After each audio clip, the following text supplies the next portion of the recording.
Hi guys, இன்றைக்கி வந்து Chennai to Thoothukudi தான் நாங்கள் போக போகிறோம். ஸோ அம்மாவோட குலதெய்வ கோயிலுக்கு. ஸோ ரொம்ப நாள் கழித்து மாமா அத்தை இவங்க கூடலாம் நாங்கள் இதான் ஃபர்ஸ்ட்டு ட்ரிப்பு. நாங்கள் குலதெய்வ கோயிலுக்கு போனதே கிடையாது. அது எங்கே இருக்குன்னு எங்களுக்கு தெரியாது. அதை நாங்கள் கண்டுபிடிச்சி இந்த வாட்டி நாங்கள் வந்து போகலாம் அப்படின்ட்டு நாங்கள் பொங்கல் வைக்கிறதுக்காக கிளம்பியிருந்தோம்.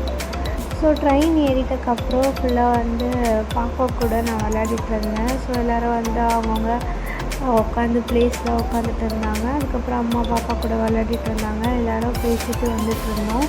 ஸோ ரொம்ப நாள் கழித்து போனதுனால நல்லா இருந்தது. ஸோ இறங்குற இடம் வந்ததுமே வந்துட்டு எல்லாருமே எழுந்து லக்கேஜ்லாம் எடுக்க ஆரம்பிச்சிட்டோம். இறங்குற இடம் வந்தது எங்களுக்காக. ஸோ ரொம்ப நாள் கழித்து நாங்கள் வர்றதுனால ஒரு எக்ஸைட்மெண்ட் ரொம்ப நல்லா ஃபீலாக இருந்தது. ஸோ எங்கே போக போகிறோம் எப்படி போக போகிறோன்னு தெரியாமல் நாங்கள் வந்து ஆனால் கிளம்பிட்டோம். ஸோ பஸ்ஸெலாம் ஏறிட்டு நாங்களாம் ஒரு பிளான் வச்சுருந்தோம், அங்கே போய் கேட்டுட்டு போகலாம் அப்படின்ட்டு. ஸோ வெளியில் பார்க்கும்போது ரொம்ப க்ரீனரியாக இருந்தது, ரொம்பவே சூப்பராக இருந்தது பார்க்கவே. ஸோ பஸ் விட்டு இறங்குனதுமே அங்கே பாலாஜின்ட்டு ஒரு ஹோட்டல் இருந்தது. ஸோ நாங்கள் இறங்கின உடனே அங்கே போய் கேட்கலாம் அப்படின்ட்டு நாங்கள் அங்கேயே ரூம் எடுத்துட்டோம். சரி போனதுமே ஃப்ரெஷ் ஆகிட்டு நான் வந்து இதான் ட்ரெஸ் பண்ணியிருந்தேன். ஸோ அந்த அவுட்ஃபிட் தான் நான் வந்து ரெடி ஆகிட்டு அழகாக வந்து காட்டலான்னு பார்க்கும்போது எங்கள் அம்மா தான் அப்போ தான் வந்து என்னை டிஸ்டர்ப் பண்ணிகிட்டு இருந்தாங்க. ஸோ இதுதான் என்னோடய ஃபைனல் அவுட்லுக்.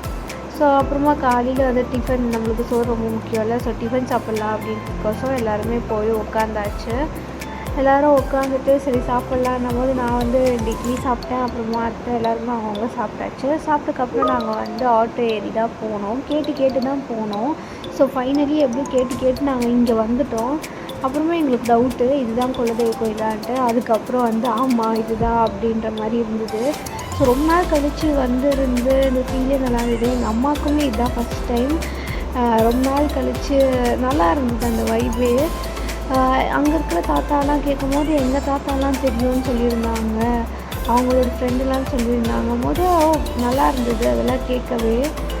அதெல்லாம் கேட்டுட்டு அதுக்கப்புறம் நல்லா நான் சுற்றி பார்த்தேன் கோயில் எப்படி இருக்குது அப்படின்ட்டு.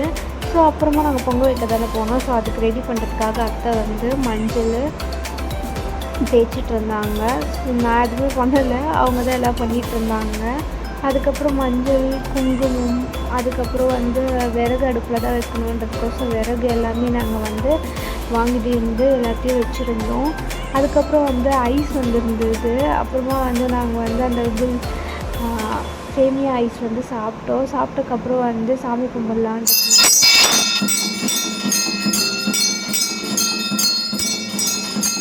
வச்ச பொங்கல் எல்லாம் நாங்கள் சாப்பிட்டாச்சு. இது வந்து படைக்காதது தான், நாங்கள் சாமியும் கும்பிடலை. மாமா ஃபேமிலி ஃபுல்லாக சாமி கும்பிட்டாங்க.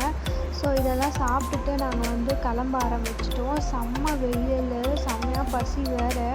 ஸோ அங்கே வந்து சாம்பார் சாதம் தான் இருந்தது. ஸோ அதெல்லாம் சாப்பிட்டுட்டு நாங்கள் கிளம்பிட்டோம். ஸோ நெக்ஸ்ட்டு நாங்கள் எங்கே போகணுன்றதை நெக்ஸ்ட் வீடியோவில் பார்ப்பீங்க. பாய் பாய்.